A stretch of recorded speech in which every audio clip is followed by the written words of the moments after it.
사랑하는 형제자매 여러분, 우리 구주 예수님께서 요단강에서 세례 요한에게 세례를 받으신 후 하나님 나라와 평화의 복음과 생명의 빛을 밝히는 공적인 사역을 시작하신 주연절 후 네 번째 주일입니다. 예배를 통해 우리를 만나고 은혜 베푸시기 위해 하나님께서 지금 우리를 부르십니다. 이제 우리의 마음과 뜻을 다하여 영과 진리로 주님을 찬양하며 예배합시다. 아멘. 사도신경으로 우리의 신앙을 고백합시다. 나는 전능하신 아버지 하나님 천지의 창조주를 믿습니다. 나는 그의 유일하신 아들 우리 주 예수 그리스도를 믿습니다. 그는 성령으로 잉태되어 동정녀 마리아에게서 나시고 본디오 빌라도에게 고난을 받아 십자가에 못 박혀 죽으시고 장사된 지 사흘 만에 죽은 자 가운데서 다시 살아나셨으며 하늘에 오르시어 전능하신 아버지 하나님 우편에 앉아 계시다가 거기로부터 살아있는 자와 죽은 자를 심판하러 오십니다. 나는 성령을 믿으며 거룩한 공교회와 성도의 교제와 죄를 용서받는 것과 몸의 부활과 영생을 믿습니다. 아멘. 땅들아 바다야 많은 섬들아 찬양을 주님께 드리어라.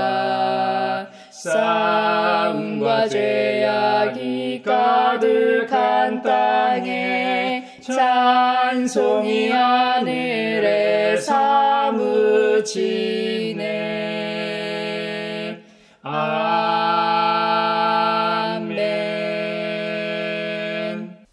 주님, 내가 주님께로 피합니다. 보호하여 주시고 수치를 당하는 일이 없게 해주십시오. 주님은 의로우시니 나를 도우시고 건져 주십시오. 나에게로 귀를 기울이시고 나를 구원해 주십시오. 주님은 나의 반석, 나의 요새이시니 주님은 내가 어느 때나 찾아가서 숨을 반석이 되어 주시고 나를 구원하는 견고한 요새가 되어 주십시오. 나의 하나님, 나를 악한 사람에게서 건져 주시고 나를 잔인한 폭력배의 손에서 건져 주십시오. 주님 밖에는 나의 희망이 없습니다. 주님, 어려서부터 나는 주님만을 믿어왔습니다. 나는 태어날 때부터 주님을 의지하였습니다. 어머니 뱃속에서 나올 때에 나를 받아주신 분도 바로 주님이셨기에 내가 늘 주님을 찬양합니다. 아멘. 하나님의 크신 사랑 하늘에서 내리사 우리 맘에 항상 계셔 온전하게 하소서. 우리 주는 자비하사 사랑 무한하시니 두려워서 떠는 자를 구원하게 주소서.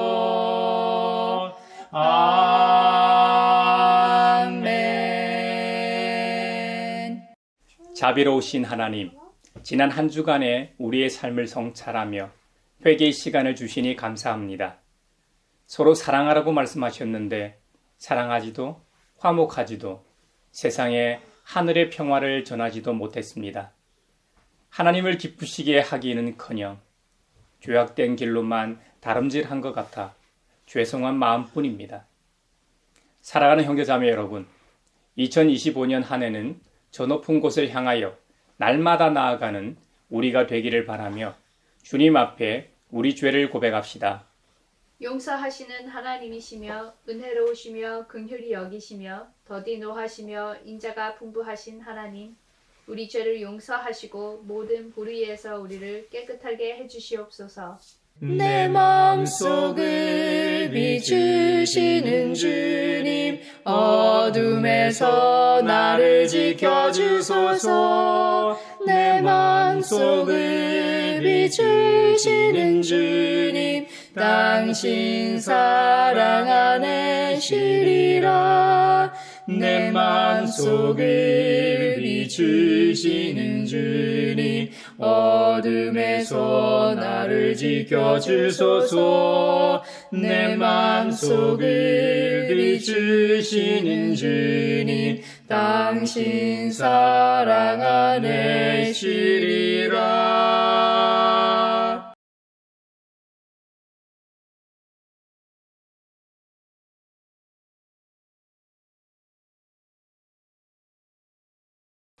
주님의 말씀이 여기 있습니다. 우리 중 누가 정죄의 자리에 설 수 있습니까? 오직 우리를 위해 죽으시고 다시 살아나신 그리스도 우리 주님뿐이십니다. 그 주님께서 나도 너를 정죄하지 아니하노니 가서 다시는 죄를 범하지 말라고 말씀하셨습니다. 그 주님께서 우리의 죄를 용서하셨음을 주님의 이름으로 선언합니다. 아멘.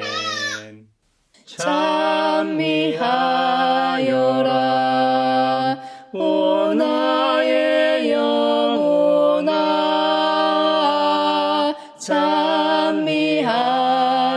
찬미하여라 거룩한 주 이름 찬미하여라 오 나의 영혼아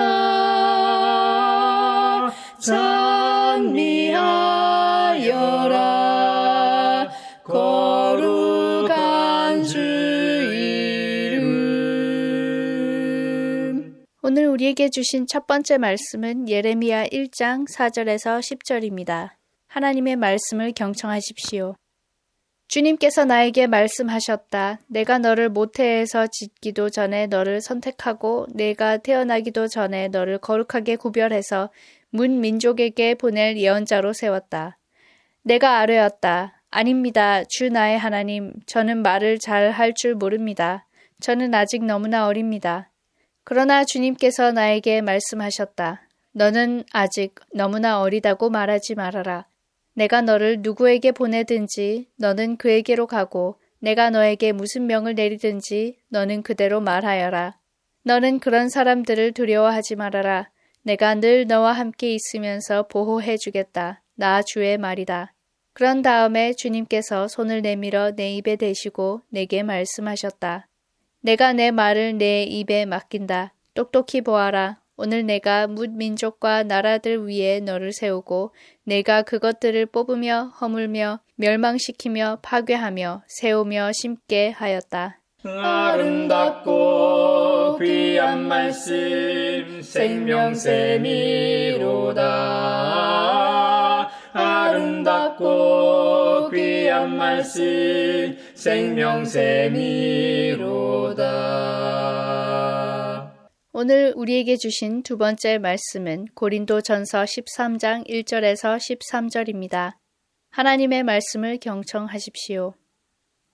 내가 사람의 모든 말과 천사의 말을 할 수 있을지라도 내게 사랑이 없으면 울리는 징이나 요란한 꽹과리가 될 뿐입니다. 내가 예언하는 능력을 가지고 있을지라도 또 모든 비밀과 모든 지식을 가지고 있을지라도 또 산을 옮길 만한 모든 믿음을 가지고 있을지라도 사랑이 없으면 아무것도 아닙니다. 내가 내 모든 소유를 나누어 줄지라도 내가 자랑 삼아 내 몸을 넘겨 줄지라도 사랑이 없으면 내게는 아무런 이로움이 없습니다. 사랑은 오래 참고 친절합니다. 사랑은 시기하지 않으며 뽐내지 않으며 교만하지 않습니다. 사랑은 무례하지 않으며 자기의 이익을 구하지 않으며 성을 내지 않으며 원한을 품지 않습니다. 사랑은 불의를 기뻐하지 않으며 진리와 함께 기뻐합니다. 사랑은 모든 것을 덮어주며 모든 것을 믿으며 모든 것을 바라며 모든 것을 견딥니다. 사랑은 없어지지 않습니다. 그러나 예언도 사라지고 방언도 그치고 지식도 사라집니다. 우리는 부분적으로 알고 부분적으로 예언합니다. 그러다 온전한 것이 올 때에는 부분적인 것은 사라집니다. 내가 어릴 때에는 말하는 것이 어린아이와 같고 깨닫는 것이 어린아이와 같고 생각하는 것이 어린아이와 같았습니다. 그러나 어른이 되어서는 어린아이의 일을 버렸습니다. 지금은 우리가 거울로 영상을 보듯이 희미하게 보지만은 그때에는 얼굴과 얼굴을 마주하여 볼 것입니다. 지금은 내가 부분밖에 알지 못하지만은 그때에는 하나님께서 나를 아신 것과 같이 내가 온전히 알게 될 것입니다. 그러므로 믿음, 소망, 사랑 이 세 가지는 항상 있을 것인데 그 가운데서 으뜸은 사랑입니다. 아름답고 귀한 말씀 생명샘이로다. 아름답고 귀한 귀한 말씀 생명샘이로다. 오늘 우리에게 주시는 복음의 말씀은 누가복음 4장 21절로 30절입니다. 주님의 말씀을 경청하십시오. 예수께서 그들에게 말씀하셨다.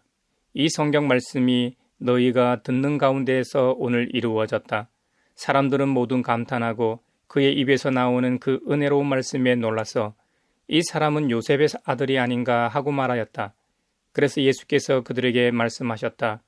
너희는 틀림없이 의사야, 내 병이나 고쳐라 하는 속담을 내게다 끌어대면서 우리가 들은 대로 당신이 가버나움에서 했다는 모든 일을 여기 당신의 고향에서도 해보시오 하고 말하려고 한다.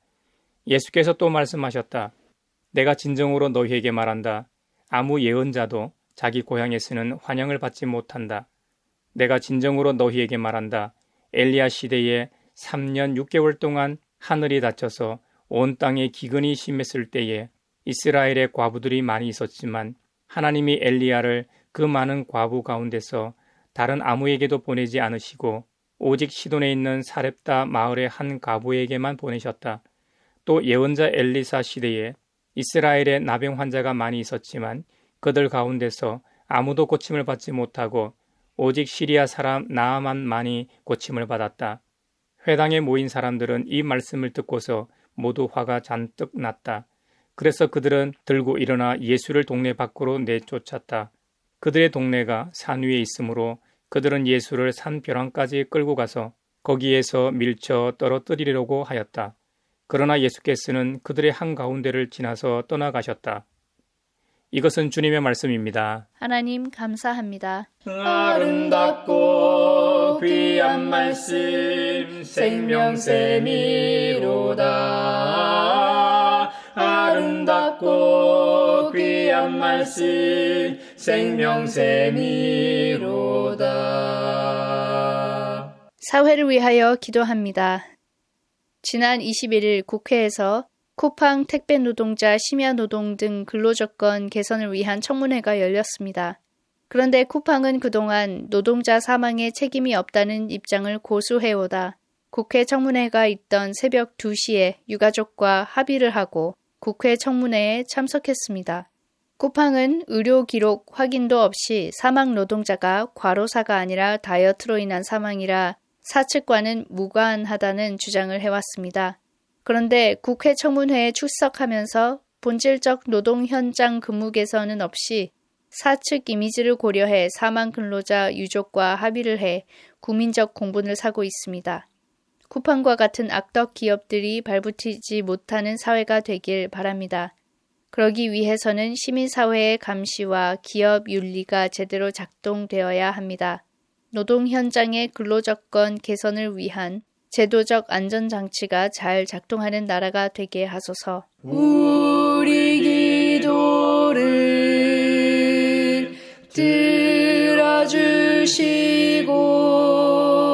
주님의 평화를 내려주소서.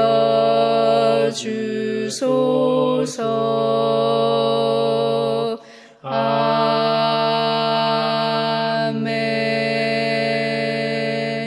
교회를 위하여 기도합니다. 지난 12.3 내란에 동원된 군부대로 인해 군부대 전체에 대한 신뢰가 떨어져 있습니다. 남북으로 분단된 국가로서 누가 뭐라고 해도 국민들로부터 신뢰받는 군대로 거듭나야 하는 상황입니다. 이럴 때일수록 그동안 군 선교회에 힘을 써온 한국교회가 군부가 정치적 중립을 지키며 국방의 의무에만 충실할 수 있는 군대가 되도록 협력과 사랑을 더 쏟아 군 선교뿐만 아니라 국민과 군대 간의 신뢰가 회복되는 일에 일조하게 하소서. 우리 기도를 들어주시고 주님의 평화를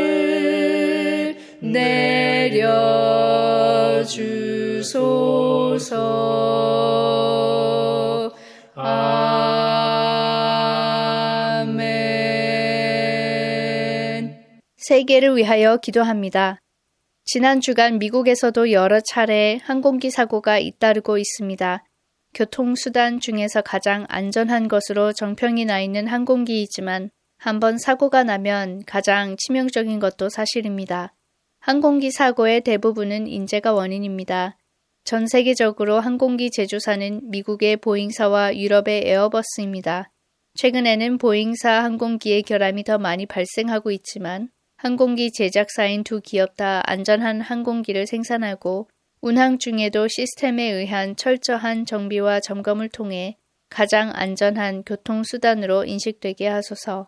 그리고 항공기 관련 종사자를 비롯하여 국가, 기업 모두 각자의 위치에서 나의 일이 지구촌 가족들의 안전과 평안, 생명을 지킨다는 책임의식을 갖고 종사하게 하소서. 우리 기도를 들어주시고 주님의 평화를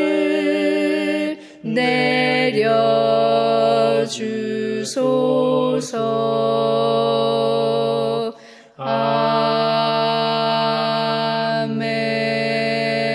아멘. 여러분, 사랑하면 무엇이 제일 먼저 떠오릅니까? 저마다 경험에 따라 다른 이미지가 떠오를 겁니다. 그래도 일반적으로 사랑하면 가장 먼저 연상되는 것이 부모입니다. 옛날에는 대가족들이 함께 모여 살았지만 핵가족 시대인 오늘날에는 보통 자녀들이 직장 때문에 부모로부터 떨어져 살고 있죠. 지난 주간에 설명절이라 약 3,500만 명의 민족 대이동이 있었습니다. 이번 연휴는 임시 공휴일까지 있어 공식적으로 6일이라는 황금 연휴를 보냈습니다. 휴가를 하루 더 뺄 수 있는 사람은 최대 이 9일까지 설명적 방학을 보냈습니다. 폭스레도 인천공항은 2001년 개항 이후로 최대 이용객 214만 명으로 붐볐습니다. 이런 현상을 볼 때 한편으로는 우리나라가 이제는 정말 잘 사는구나 하는 생각도 들어 감사했고, 또 한편으로는 예전과는 다르게 가족 단위로 해외여행을 가는 사람들도 있겠지만 자녀나 부모가 없는 이 설 명절을 보내는 것 같아 옛 모습이 그리워 좀 아쉽기도 했습니다. 안동 등 종가에서는 차례상을 차리고 조상에게 제사를 드려왔는데 올해는 아이들의 소리가 사라지고 제례에 참석한 사람들은 대부분 노인들만 남았고 제일 젊은 사람이 60대라는 뉴스 보도를 접하기도 했습니다. 우리 사회가 아무리 핵가족화되고 저출산의 고령화로 위기를 맞고 있지만 가장 힘들 때, 어려울 때 비빌 구석은 그래도 가족입니다. 내가 힘들 때 손을 내밀면 이유와 조건 없이 내민 내 손을 잡아줄 존재는 부모밖에 없습니다. 시편에서는 하나님께서 그런 존재로 등장합니다. 하나님은 어느 때나 찾아가서 숨을 반석이 되시고 나를 구원하는 견고한 요새가 되신다고 노래하고 있습니다. 그 누구도 나의 필요에 귀 기울이는 세상이 아닙니다. 하지만 부모만이 나에게 나의 귀를 기울이고 돕습니다. 왜 그럴까요? 평소에는 연락도 없는 괘씸한 자식인데 말입니다. 내가 낳은 내가 사랑하는 자녀이기 때문입니다. 바로 사랑 때문입니다. 그래서 타향살이하는 자녀들이 고향집 부모에게 가서 위로와 쉼을 얻습니다. 설명절 연휴는 모두에게 필요한 시간이지만 특히 자녀들에게 필요한 시간입니다. 타향살이하면서 지치고 상한 심신을 부모의 사랑으로 위로받고 그 그늘 아래에서 숨을 쉬는 시간이기 때문이죠. 부모 집에 가서 특별히 하는 것이 없습니다. 때로는 잔소리 듣죠. 집 장가가라고 말이죠. 올해는 폭설로 인해 교통사고도 많았습니다. 자차나 이 대중교통이나 할 것 없이 불가항력적인 이 사건 사고가 곳곳에서 벌어졌습니다. 그래도 인명피해가 적었던 것이 다행입니다. 이런 위험을 감수하고서라도 고향으로 가는 이유가 무엇입니까? 앞서 말한 것처럼 사랑에 기인한 위로와 쉼이 있기 때문입니다. 바로 가족의 때문입니다. 시편 기자는 영적으로 본질적으로 우리 하나님께 가는 자들은 그와 같다고 비유로 노래하고 있습니다. 하나님은 우리를 보호하시는 분이십니다. 우리가 수치를 당하지 않게 하십니다. 수치를 당하더라도 그 수치를 찬양으로 영광으로 변화시켜 주시는 분입니다. 언제나 나를 도와줄 준비가 되어 있으신 분입니다. 할렐루야. 사망의 음침한 골짜기에서 건져줄 만반의 준비가 되어 있으신 분입니다. 항상 나에게 귀를 기울이시는 분입니다. 왜 그럴까요? 나를 사랑하시기 때문입니다. 창조주로서 당신이 지으신 피조물에 대한 관심, 책임 때문입니다. 나를 향한 관심과 책임은 사랑에서부터 나옵니다. 사랑 없는 자들의 반응이 누가복음 4장에 잘 나옵니다. 지난 시간에 살펴보았던 것처럼 예수님께서 고향 나사렛에서 배척당하시는 본문의 후반부입니다. 예수님께서 나사렛 회당에서 이사야의 예언의 말씀을 읽기 전에 고향 사람들도 이미 예수님에 대한 소문을 들었습니다. 나사렛에 사는 모든 사람이 다 예수님을 배척한 것은 아니겠지만 적지 않은 사람들이 강력하게 배척한 것만은 확실합니다. 그래서 예수님께서 이런 말씀을 하십니다. 너희는 틀림없이 의사야 네 병이나 고쳐라 하는 속담을 인용하면서 우리가 들은 대로 당신이 가버나움에서 했다는 모든 일을 여기 당신의 고향에서도 어디 한번 해보시오 하고 말하려고 한다고 지적하십니다. 그러면서 아무 예언자도 자기 고향에서는 환영을 받지 못한다고 말씀하십니다. 이어서 예수님께서 비유적으로 말씀하셨지만 그 비유를 익히 잘 아는 나사렛 사람들 입장에서는 자신들을 비꼬는 말로 받아들였던 것 같습니다. 옛날 옛적 엘리야 시대에는 3년 6개월 동안 하늘이 닫혀서 온 땅에 기근이 심했을 때 이스라엘에 과부들이 많이 있었지만 그 중에서도 오직 시돈에 사는 사렙다 마을의 한 과부에게만 하나님께서 엘리야를 보내셨다고 비유를 드셨습니다.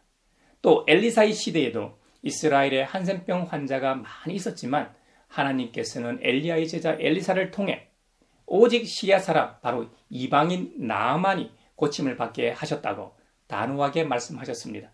그 말을 듣고 있던 회당에 모인 나사렛 사람들이 화가 잔뜩 났다고 했습니다. 어느 정도 화가 났냐면 예수님을 동네 밖으로 내쫓았다고 했습니다. 단순히 회당과 동네에서 내쫓은 정도가 아닙니다. 그들은 실제로 동네 뒷산 벼랑으로 끌고 가서 밀쳐 떨어뜨리려고 했습니다. 우리는 이 장면에서 사랑에 대해 생각하지 않을 수 없습니다. 나사렛은 말이죠. 예수님의 고향입니다. 그리고 예수님의 시대는 지금으로부터 2000년 전 고대 사회입니다. 지금보다 대가족 사회이고 부족 사회에 더 가까운 시대입니다. 그렇다면 팔이 안으로 더 굽어야 하는데도 오히려 자신의 친족에 가까운 예수님을 배척하고 죽이려고 했습니다. 근원적으로 보면 그들에게는 사랑이 없었던 모양입니다.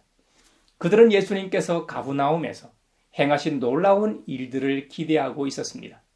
그래서 랍비의 자격도 없는 청년 예수를 자신들이 너무나 잘 알고 있는 요셉의 아들이자 마리아의 아들인 예수에게 예언자 이사야의 글을 읽을 수 있게 자리를 내어준지도 모릅니다. 아마 그런 기대에 그랬던 것 같습니다. 그런데 자신들이 기대했던 일은 안 하고 오히려 자신들을 모욕한다고 생각했습니다. 그래서 사랑의 행위보다는 원수의 모습을 보였던 것입니다.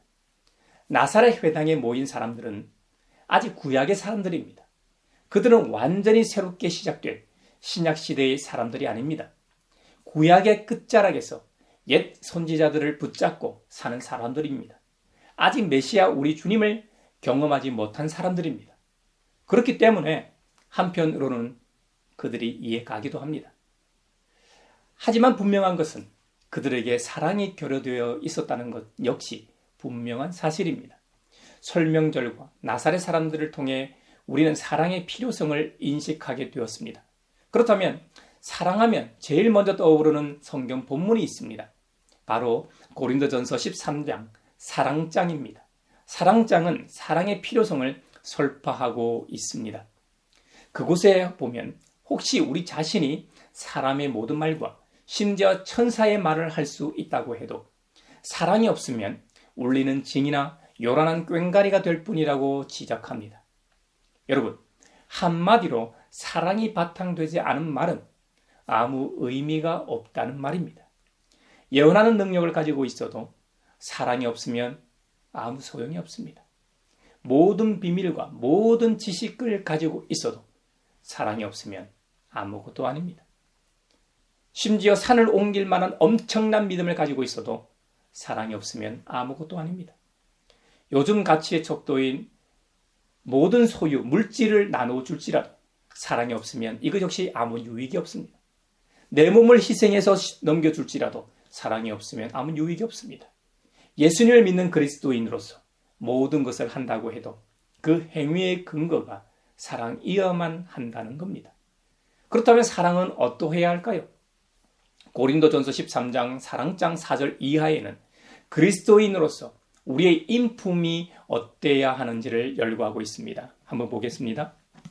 사랑은 오래 참고 친절합니다. 사랑은 시기하지 않으며 뽐내지 않으며 교만하지 않습니다. 사랑은 무례하지 않으며 자기의 이익을 구하지 않으며 성을 내지 않으며 원한을 품지 않습니다. 사랑은 불의를 기뻐하지 않으며 진리와 함께 기뻐합니다. 사랑은 모든 것을 덮어주며 모든 것을 믿으며 모든 것을 바라며 모든 것을 견딘다고 말씀합니다. 할렐루야. 바울이 말하는 사랑의 실천사항이라고 할까요? 행동 강령이라고 할까요? 4절에서 7절까지 묘사된 사랑이라는 실체는 이 세상이 추구하는 인간상과는 다른 모습입니다. 너무 이상적인 모습일 수도 있습니다. 그런데도 사도 바울은 이 사랑이 그리스도인의 삶이라고 말하고 있습니다. 예수님의 몸된 교회 공동체의 모습이고 삶이라고 주장합니다.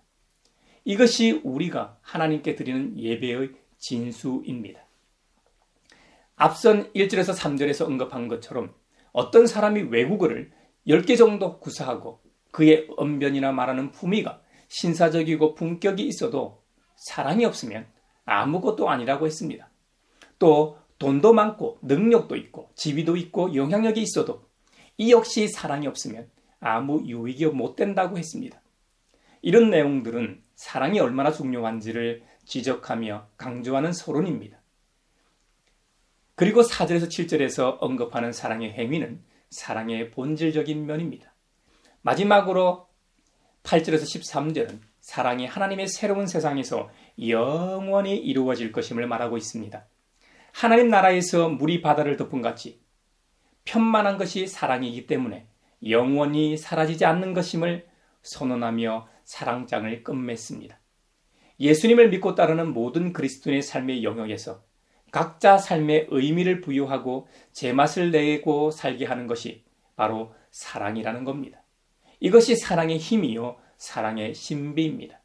이 세상 누구도 부모의 사랑을 부정하거나 부인할 수 없습니다. 부모라는 존재는 말로 사랑하지 않습니다. 자신의 모든 것을 내어주며 전적으로 헌신하며 자식을 사랑하기 때문이죠. 부모는 삶으로 사랑을 보여줍니다. 물질의 많고 적음의 문제가 아닙니다. 세상적 지위나 힘의 문제가 아닙니다. 각자의 형편에 따라 순수하게 사랑하는 것입니다. 자녀를 너무나 사랑하기에 왜곡되고 변질되기도 하지만 그들의 시작은 자녀를 사랑하는 동기에서 시작합니다. 왜곡되고 변질된 사랑을 옹호하는 것이 아닙니다. 그것은 잘못된 것이고 그 행위에 따른 책임은 반드시 져야 합니다. 그것은 두말할 필요가 없습니다. 사랑이라는 것 자체를 말하고 있는 것입니다. 사도 바울은 고린도전서 13장 사랑장 앞뒤로 은사에 관해 12장과 14장에 나열하고 있습니다. 이 모든 대단한 은사들 역시 사랑이 없으면 아무 소용이 없다는 것을 사도 바울은 강조하고 있습니다. 심지어 예수님께서 말씀하셨던 것들 중에서도 가난한 사람을 먹이기 위해 말이죠. 자신의 전 재산을 내어놓고 나눔의 실천을 한다고 해도 사랑이 없으면 내게 아무 유익이 없다고 말합니다. 심지어 순교자들처럼 고문과 죽음에 자기 몸을 넘겨준다고 해도 사랑이 없으면 내게 아무 유익이 없다는 겁니다. 여러분, 히브리서 9장에서는 한 번 죽는 것은 사람에게 정해진 것이요 그 후에는 심판이 있다고 했습니다. 그가 믿음에 의해 의롭다고 인정받은 사람이든 아니든 간에 모두가 마지막 날에 자신이 살았던 삶의 행적에 따라 심판을 받을 것입니다. 그날에 그 무엇보다 중요하게 셈해질 기준이 사랑이라는 것은 분명합니다. 마지막 심판 때의 기준이 될 사랑을 우리가 다시 한번 성찰하길 원합니다. 예수님 안에서 사랑의 특성을 찾을 방법이 있을까요? 우리 자신 안에서 사랑을 찾을 방법이 있을까요? 애석하지만 찾지 못할 가능성이 훨씬 더 높지만요. 우리 실상이 그렇다면 그것을 실천에 옮길 방법은 있을까요? 이것은 부단한 노력과 훈련을 통해서만 가능합니다. 성령님께서 사랑 실천과 행위를 위한 우리의 여정 가운데 매 순간 간섭하시고 함께 하시길 기도할 때만 가능합니다. 우리 안에는 사랑이라는 놀라운 능력을 찾을 수 없기 때문이죠. 오직 예수님 안에서만 발견하고 찾을 수 있는 것이 바로 사랑입니다. 살아있는 모델로서 우리에게 부모를 주셨습니다. 우리는 부모를 통해서 일반적으로 하늘 아버지의 사랑을 간접적으로나마 경험하게 됩니다. 우리가 매 순간 성령님의 도움을 구하지 않으면 사랑 없던 옛 습관의 노예로 되돌아가기 일수입니다. 예전의 나와 비교하면 어색하고 쉽지 않은 길이지만 우리의 행동 습관으로 뿌리내리게 할 때만이 고린도전서 13장 사랑장에 나오는 사랑의 사람이 될 수 있습니다. 오늘 사랑장에 언급하고 있는 사랑의 모습들, 즉 사랑은 오래 참고 친절하고 시기하지 않고 자랑하고 뽐내지 않고 교만하지 않는 모습들을 설명하진 않겠습니다. 다만 하나님 나라와 연결해서 함께 말씀을 나누고 설교를 맺겠습니다. 예레미야 1장에 보면 말이죠. 하나님께서 예레미야를 선지자로 부르시는 소명장이 기록되어 있습니다. 하나님께서는 예레미야가 자신의 모태에서 짓기도 전에 그를 선택하셨고 태어나기도 전에 그를 거룩하게 구별했다고 했습니다. 왜 그렇게 일찍이 구별하셨을까요? 문민족과 나라로 보낼 예언자로 세우셨기 때문입니다. 이 말을 들은 예레미야는 당시 여러 환경 상황들로 인해 두려워했습니다. 여러분, 그 옛날 모세를 한번 생각해 보십시오. 모세는 이집트의 왕자 출신이었습니다. 그 누구보다 파라오의 권세와 힘을 잘 알고 있었습니다. 그래서 하나님께서 모세를 다시 파라오에게 보낸다고 말씀하셨을 때 못한다고 떼를 썼던 것이죠. 예레미야 역시 자신의 조국을 생각할 때 망해가는 남유다 이스라엘을 보니 참으로 암담했습니다. 왕실은 무능력하고 조종 대소신료들은 각자의 계산에 따라 민족과 나라에 대한 애국 애민이 없었습니다. 당시 상황이 이렇다 보니 백성들도 우상 숭배의 배교가 만연했습니다. 이런 상황에서 예레미야가 뭔 말을 한다 해도 들어먹으려고 하지 않을 것이 불보듯 뻔했기 때문이죠. 그래서 예레미야는 핑계를 댑니다. 아닙니다, 주님. 주 나의 하나님. 저는 말을 잘할 줄 모릅니다. 저는 아직 너무나 어립니다. 예레미야를 너무나 잘 아시는 하나님께서 그 말을 듣고 말씀하십니다. 너는 아직 너무나 어리다고 말하지 말아라. 내가 너를 누구에게 보내든지 너는 그에게로 가서 내가 너에게 무슨 명을 내리든지 너는 그대로 말하여라. 너는 그런 사람들을 두려워하지 말아라.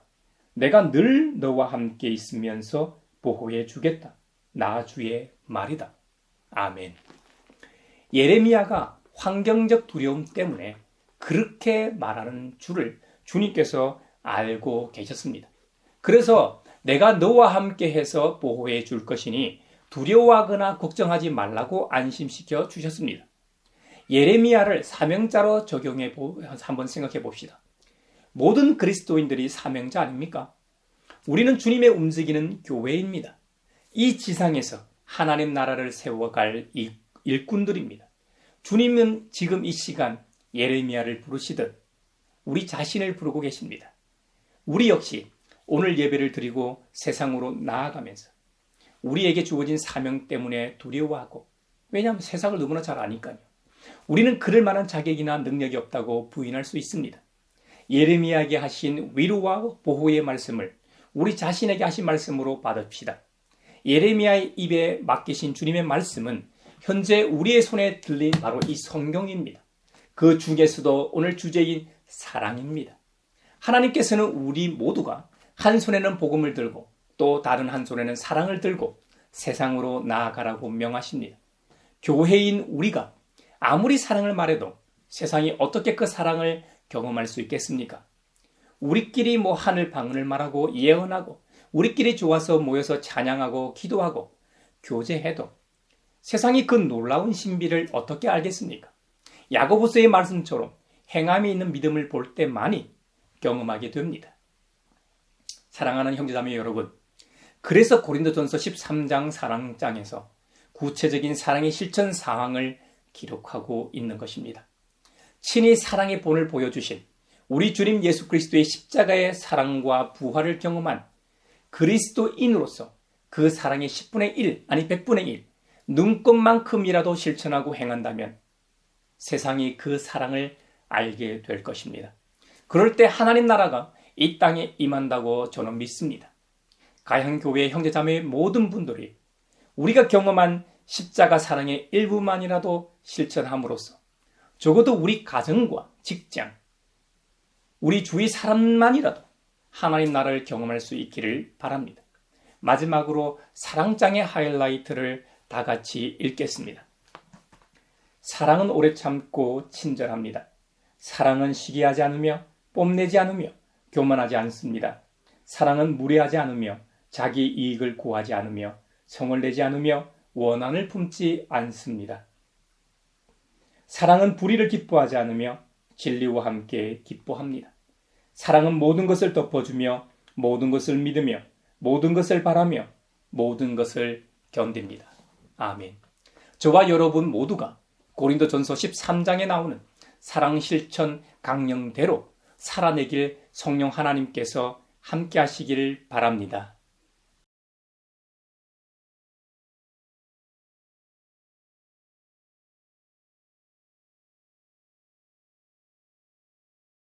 내게 있는 모든 것을 주를 위해 드리네. 주의 성령 충만하게 내게 내려주소서. 주께 드리네. 주께 드리네. 사랑하는 구주 앞에 모두 드리네. 아멘.